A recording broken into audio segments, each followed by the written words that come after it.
Many people would consider my takes about anime to be rude in the most brutal way imaginable. I mean, they aren't lying. Now, I know I said I would make a part 2 for my previous video, but screw that. I'll make it next time though. Please don't leave. All jokes aside, today I'll be sharing my anime hot takes that might outrage you. Keep in mind while watching this video that not everyone has the same opinions. I've already shared some of these ideas, and you may have even watched the videos I'm referring to. I'm not going to stretch out the intro too long, so let's get into it. Romance/comedy anime is actually super underrated. If you don't understand what I mean by that, I'll explain. Let's take an anime like Kaguya-sama Love is War. It's a story about two big brain people who love each other and using their big brains try to get the other person to admit it. I won't spoil anything, but I'll tell you this, it's good. The reason why it's so good is because of the comedy in it. The chemistry between Chika and Ishigami, Miko and Ishigami, Kaguya and Shirogen is so funny and it will make you laugh. This is what I love about romance/comedies. I could go on and on about all the different anime and how good they are, but I won't bore you, so I'll get into the next one. The majority of shonen anime storylines are dry and possibly mid. Most of the time it has a character that loses their family and kills the bad guy to avenge them. When it comes to shonen, you don't have much variety. That being said, not all shonen are bad. There are some pretty amazing shows like Attack on Titan, Hunter x Hunter, Spy Family, and I'm sure there's many more.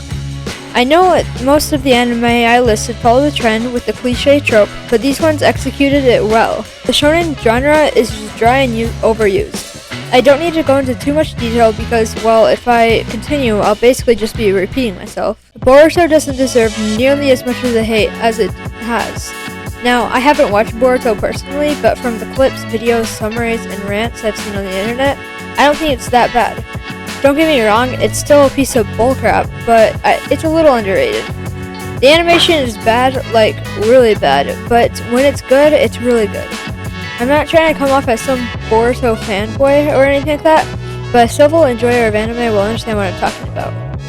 Demon Slayer isn't nearly as good as people make it out to be. The story is under the shonen title, if you know what I mean, and it has a predictable plot. As an audience, we're supposed to be able to connect and attach to the Hashiras, but I cannot do this when they're just gonna die or leave the story after just 7 episodes. Now, Demon Slayer isn't the worst anime. Not even close. And I totally understand why people enjoy it.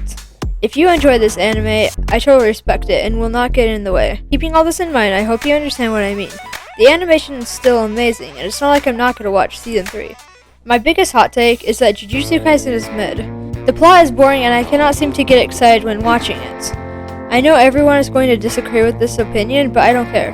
I'm not going to pretend like I enjoyed each episode when I didn't. The beginning was fine, but then they passed on to the middle episodes, and that's when they lost me. Giving credit where credit is due, the final 3 episodes of Season 1 were actually amazing. I couldn't get enough of it, and hopefully they keep this feeling in Season 2. I had previously said to my friends that the movie was also mid, even though I haven't watched it. Then I watched it, and I take it back everything I said about Jujutsu Kaisen 0. It was captivating. I could not take my eyes off the phone while watching it. I still didn't enjoy the show though. Well, those were my anime hot takes. Do you agree with me or not? Make sure to subscribe to the channel for anime content uploaded straight into your YouTube feed.